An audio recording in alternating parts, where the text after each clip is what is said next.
దేశ ఇప్పటికే చాలా ప్రక్షాళన కార్యక్రమాలు పెట్టాం. అవన్నీ మీరు ఒకసారి చూస్తే ఈ ప్రభుత్వం వస్తానే చాలా క్లియర్గా లడ్డు కానీ అక్కడ ఉపయోగించే ఆహార పదార్థాలన్నీ కూడా FSSAI ధృవీకరించిన తర్వాతనే కొనుగోలు చేస్తున్నాం. ఏఐ కూడా ఉపయోగించి ఎక్కడ కూడా నాణ్యత దెబ్బతినీయకుండా చూస్తున్నాం. ఇంకొక పక్కన భక్తులకు వడ్డించే అన్నప్రసాదంలో పాత దిట్టం వ్యవస్థను తిరిగి అమల్లోకి తీసుకొస్తున్నాం. అన్నప్రసాదం నాణ్యత రుచిపైన కూడా ప్రజలందరూ భక్తులందరూ చాలా వరకు హ్యాపీగా ఉన్నారు. క్యూ లైన్ సమీపంలో భక్తులకి 24 గంటలు పాలు అందించడం, అదనంగా 23 ఆహారపు కౌంటర్లు పెట్టి ఏర్పాటు చేశాం. PAC 5 వెంకటేశ్వర నిలయం వద్ద ఆధునిక వసతులతో అందుబాటులోకి వంటశాల తీసుకొచ్చాం.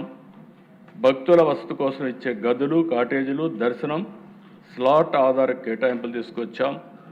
బ్రేక్ దర్శనాల నియంత్రణతో సాధారణ భక్తులకు పెరిగిన సమయం, రిస్క్ మేనేజ్మెంట్ సిస్టమ్ అమలు చేస్తున్నాం. ఆలయాల పునరుద్ధరణ కోసం TCSతో ఒప్పందం పెంచుకొని దేశవ్యాప్తంగా 200 వైష్ణవ ఆలయాలు పునరుద్ధరిస్తున్నాం. PAC 5 ఇందులో 5,000 మందికి అకామిడేషన్ ఉంది. అది మొత్తం 8,000 వరకు కూడా అకామిడేట్ చేసే పరిస్థితి వస్తుంది. చాలా సమర్థవంతంగా పనిచేస్తాం. అది కూడా ప్రారంభించాం. రద్దీ నియంత్రణ, క్యూ మేనేజ్మెంట్ తదితర అంశాల కోసం ఇంటిగ్రేటెడ్ కమాండ్ కంట్రోల్ సెంటర్ ఏర్పాటు చేసి 24/7 మానిటర్ చేస్తున్నాం. ఇది సక్సెస్ అయితే అన్ని టెంపుల్స్లో కూడా క్యూ మేనేజ్మెంట్ కోసం దీన్ని ఉపయోగిస్తామని చెప్పి కూడా నేను మీకు తెలియజేస్తున్నా. వైకుంఠ ఏకాదశి, బ్రహ్మోత్సవాలు, రథసప్తమి, ఉగాది వంటి పర్వదినాల్లో తరలి వచ్చిన లక్షల మంది భక్తులకి వాళ్ళ అవసరాలు ఏ విధంగా ఉంటో చూసుకొని అన్నీ కూడా నెరవేర్చడమే కాకుండా దర్శన భాగ్యం కల్పిస్తున్నాం. 60 దేవాలయాల్లో, TTD దేవాలయాల్లో దగ్గర అన్నిట్లో కూడా అన్నదానం ఏర్పాటు చేశాం. 700 కోట్ల రూపాయల ఖర్చుతో ఈ కార్యక్రమాన్ని జయప్రదం చేస్తున్నాం. ఇవి కాకుండా ఈరోజు తిరుమల ఒక పవిత్రమైన స్థలం. 89.4% గ్రీన్ కవర్ ఉంది. ప్రపంచంలో ఎక్కడ ఇలాంటి గ్రీన్ కవర్ ఉండే ప్రాంతం ఉండదు.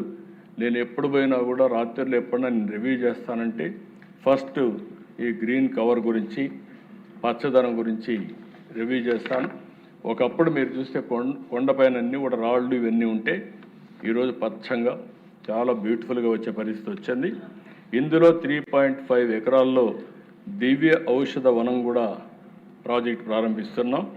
దీనిపైన ఇంకా కూడా ఏమేం చేయాలనో అలాంటివన్నీ చేసి మొత్తం ముందుకు పోయే పరిస్థితి వస్తుంది.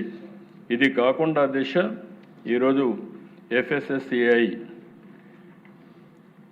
డైరెక్షన్స్ మేరకు ప్రతి 25 పోర్టు వర్కర్స్కి ఒక సూపర్వైజర్ మేరకు 34 మంది పోస్టులు కొత్తవి క్రియేట్ చేసి వాళ్ళని కూడా రిక్రూట్ చేస్తాం.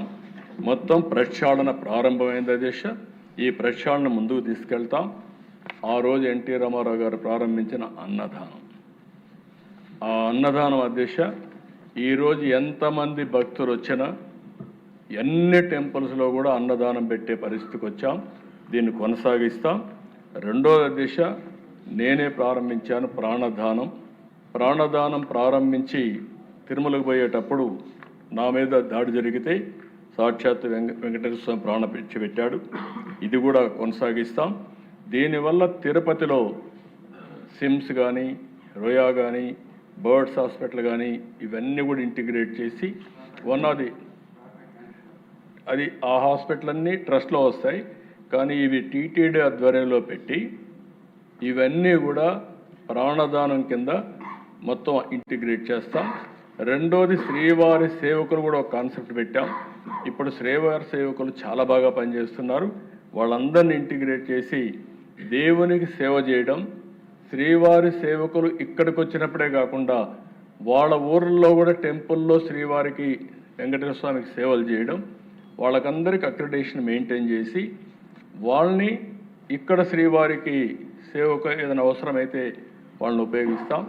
విదేశాల్లో ఉండే డాక్టర్స్ను కూడా రమ్మని ఒక 4 రోజులు 3 రోజులు వారం రోజులు తిరుపతిలో పేషెంట్లకు ట్రీట్ చేసి మానవ సేవ మాధవ సేవ తర్వాత వెంకటేశ్వర స్వామి దర్శనం చేసుకునే పరిస్థితి వస్తుంది.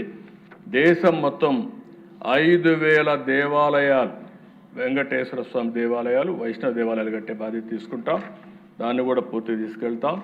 అన్ని ముఖ్యమైన నగరాల్లో వెంకటేశ్వర స్వామి దేవాలయం ఉంటుంది.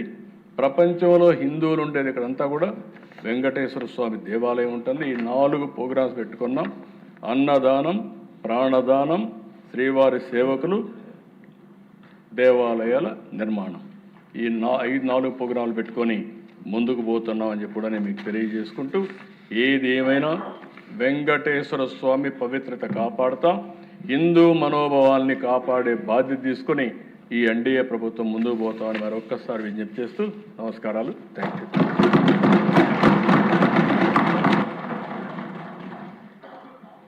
అర్థం కాని వారందరికీ అర్థమయ్యేలా, అరకొరగా అర్థమైన వాళ్ళకి మరింత స్పష్టంగా అర్థమయ్యేలా, భక్తులకి ఒక ధైర్యం ఇచ్చేలాగా తమరి ప్రసంగం సాగింది సార్. ధన్యవాదాలు.